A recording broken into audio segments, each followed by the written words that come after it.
I call Sue Moroney. Thank you, Mr Speaker, and no wonder that member was struggling to fill out his 10 minutes because he was trying to spend 10 minutes talking about a zero budget that had zero ideas for a zero future. And it certainly didn't have any ideas for growth because it's a zero growth budget as well. And it's no wonder that member struggled with his lines. But, Mr Speaker, what I want to talk about is worse than zero, actually, moving into the negatives. Because that's what this budget did. That's what this budget did for education. Not only is it it's not a zero budget for education, it's moving into the negatives. And every parent in every household in New Zealand knows this. They get it.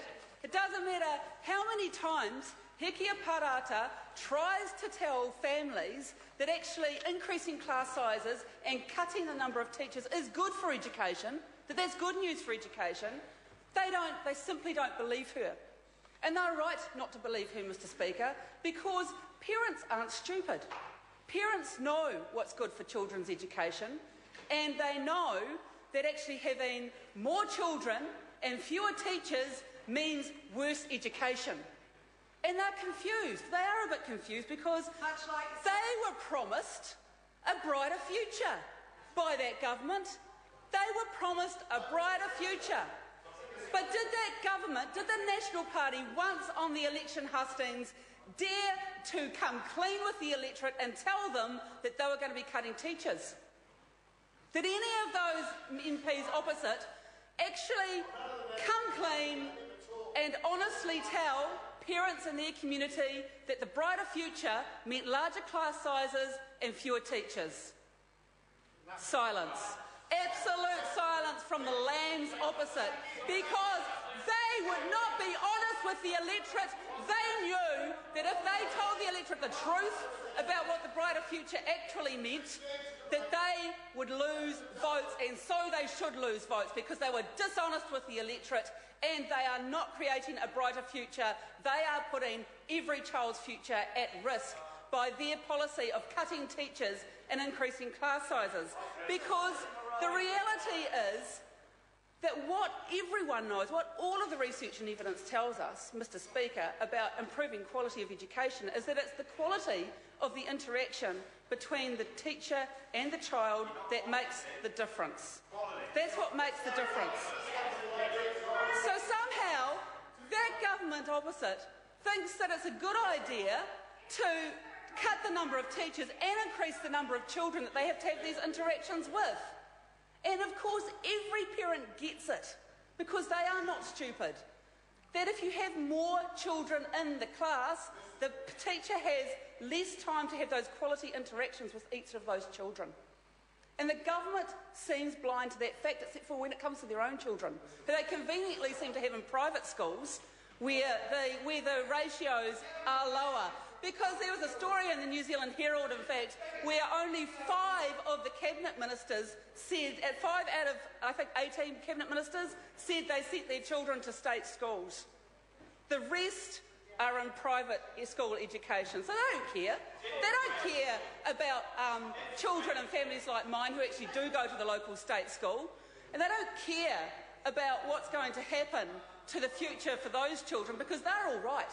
They've got the money to actually send their children to the private school. And what do private schools offer?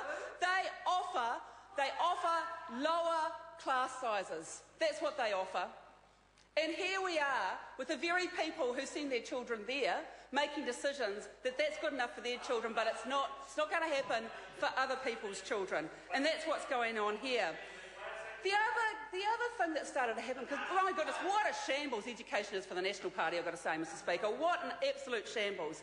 And it's caused people to recognise what a difference it would be to have a Labor-led government, because Labor has said that we will restore the class sizes to what they are currently. We're not going to allow those increased class sizes to continue to exist, and we are not going to allow those teacher cuts. And New Zealanders know it's a really stark choice now. They understand that the brighter future actually lies with Labor. It's really clear to parents, because they can see that it's Labor that's saying, no teacher cuts and no increase in class sizes under Labor. That's the future that you get with National. And parents are now coming to understand what a brighter future actually looks like, and it will look like a brighter future under a Labour-led government for their children, not a National government. So the current strategy is that they're trying to shift the blame onto the schools, for goodness sake. Can you believe that, Mr Speaker? Here they are, cutting the funding to education so that there are fewer teachers and more children in every single classroom, and they're starting to blame the schools for that decision. They're starting to blame the schools, but here's what the schools have got to say. I'm going to talk about a few schools in the part of the world that I come from. I'll start with the Bay of Plenty Times, actually, because they had a really interesting story in their newspaper about Tauranga Intermediate School. Now, Tauranga Intermediate School has hit the headlines twice this week, both for tragic reasons, actually. One of them was because they were the school that had the children actually out in the Komai Ranges, and they were lost, but fortunately not overnight.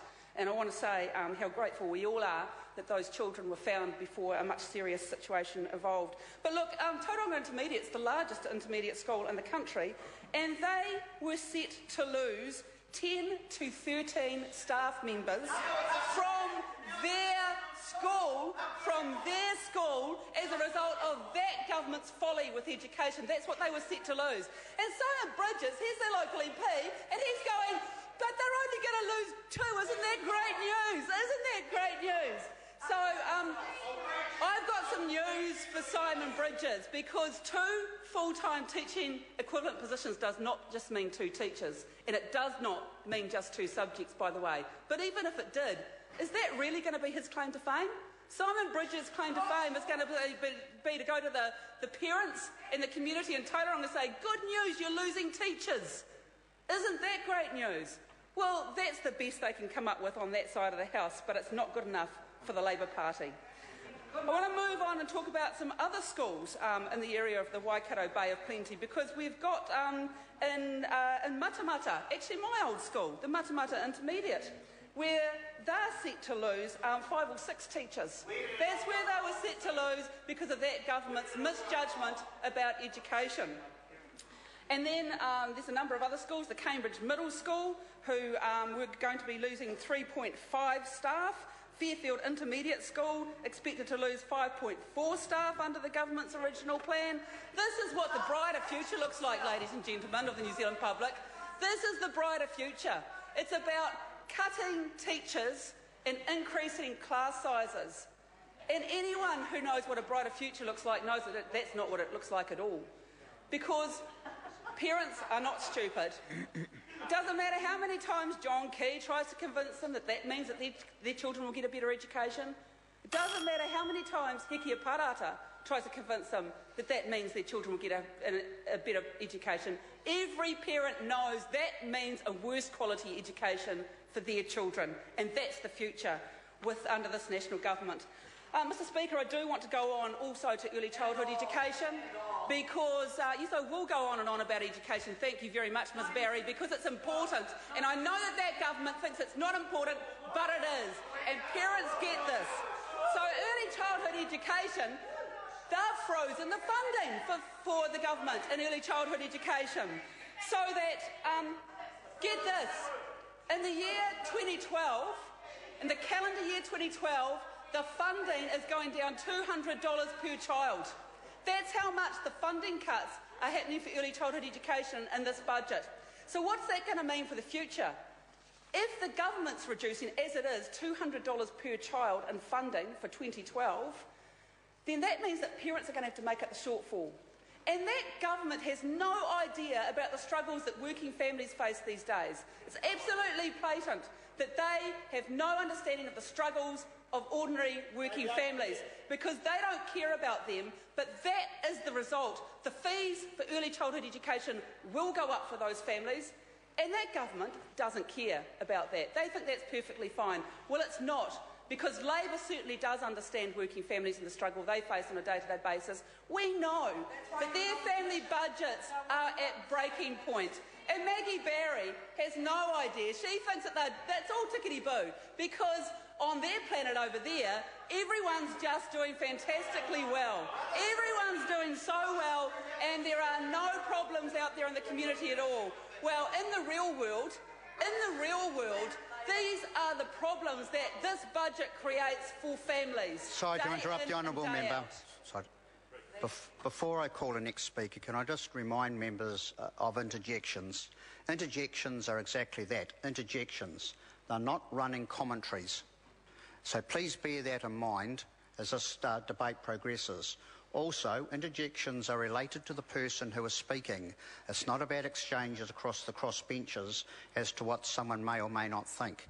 So just bear that in mind. I call Scott Simpson. Speaker.